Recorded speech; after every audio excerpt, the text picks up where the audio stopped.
Greetings, friends. My name is Pavel Ostermo, and now we will unveil the top news of recent days. A meeting of the Ukraine-NATO Council was also held in Brussels with the President of Ukraine participation. The meeting in Brussels proved the stability of the support of Ukraine's partners. U.S. Defense Minister Lloyd Austin assured that there will be no delays in the supply of weapons to Ukraine. Ukraine's partners agreed on the priority supply of ammunition, missiles, and tanks needed on the battlefield.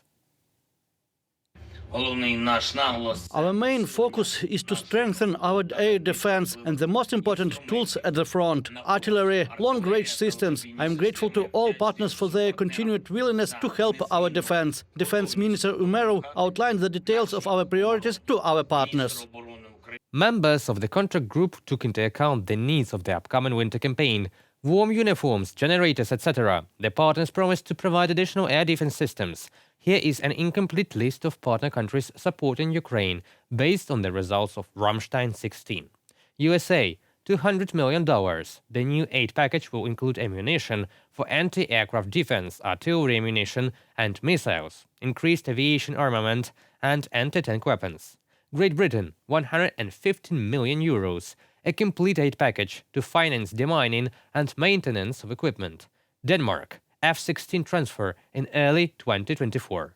Finland, a new aid package of €95 million. Canada, $25 million for warms uniforms for military and preparation for the winter campaign. Belgium will train F-16 pilots and mission planners. Belgian companies will provide essential technical support for the F-16 air fleet. Belgium will once again receive a detachment of Ukrainian technical specialists for training.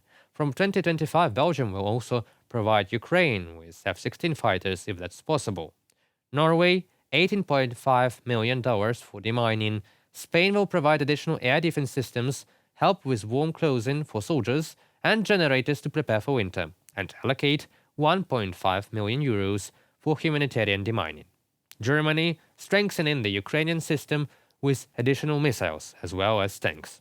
Bulgaria. A memorandum of intent was signed between the Ministry of Defense of Ukraine and the Ministry of Defense of the Republic of Bulgaria. The memorandum defines but does not limit the main areas of further cooperation between the countries in the field of defense. Among other things, it includes cooperation in the areas of cybersecurity, strategic communications, as well as the provision of material and technical assistance. Bulgaria will help with language courses for F-16 pilots. Lithuania, 2 NASAMS anti-aircraft missile systems, 155mm artillery ammunition, and for the winter campaign, electric generators, army mobile beds, and warm uniforms. What can I say? We will win this war together.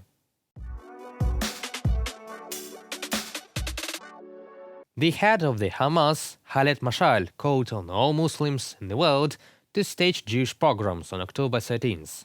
Ukraine strongly condemns terrorism and violence against civilians.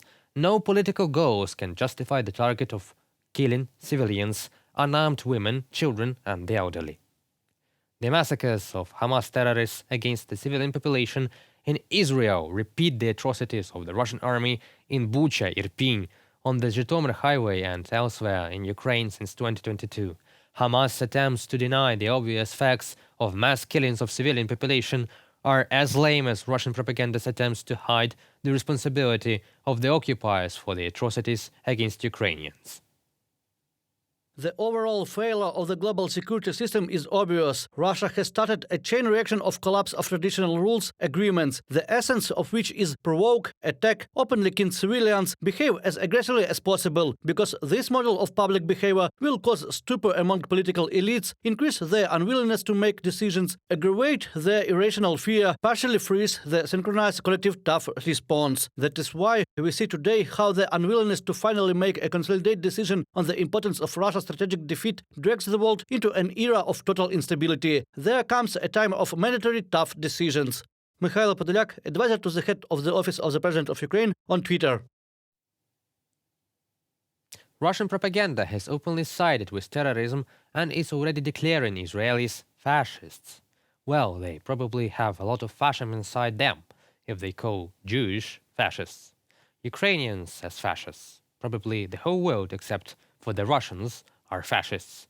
But in reality, Ukraine is a country of inter-ethnic and inter-religious harmony. Ukrainian Muslims and Jews are not oppressed and do not conflict with each other. Ukrainians do not equate Islam with terrorism and treat the Muslim community with respect. Ukrainian Muslims do not support provocative calls for Jewish pogroms. And one more thing, according to Axios, Volodymyr Zelensky wants to visit Israel in a show of solidarity with the country amid the fighting in Gaza. That shows one more time that we are a country that understands the pain of the Israeli people. Ukraine has clearly demonstrated its desire and determination to transform according to the European standards. We continue to move tirelessly towards the full implementation of all the internal reforms that strengthen Ukraine in the conditions when it is forced to resist Russian war. In June 2022, Ukraine achieved the status of a candidate for EU membership. To open the EU accession talks, Ukraine has to fulfill 7 recommendations laid out by the European Commission. Among them are the reform of the Constitutional Court, continuation of the judicial reform, strengthening the fight against corruption, including the appointment of the head of the Specialized Anti-Corruption Prosecutor's Office, fight against money laundering, implementation of the anti-oligarchic law, media sphere development in accordance with the EU standards, and change in the legislation on national minorities. Already this year, Ukraine will be ready to start negotiations on membership in the European Union. Our movement in the EU is a way to ensure geopolitical stability in the east of Europe. In 2023, the heads of key independent anti-corruption institutions were appointed, namely the High Anti-Corruption Court, the Agency for Investigation and Asset Management, and the National Anti-Corruption Bureau of Ukraine. The heads of these institutions were elected as a result of a transparent competition with the participation of international experts. The Ukrainian parliament has also fully restored electronic asset declarations for civil servants. On March 24, 2023, the Group of States Against Corruption acknowledged Ukraine's significant progress in preventing corruption, and the fight against corruption itself means remaining a top priority for the Ukrainian government and people.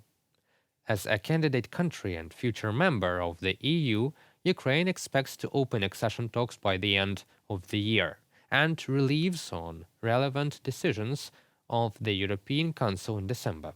It is crucial for the EU to uphold its commitments vis-à-vis Ukraine European integration. That concludes today's video. Thank you for watching. Stay updated. Subscribe to our UATV English channel for more news from Ukraine. Your support really matters. Goodbye.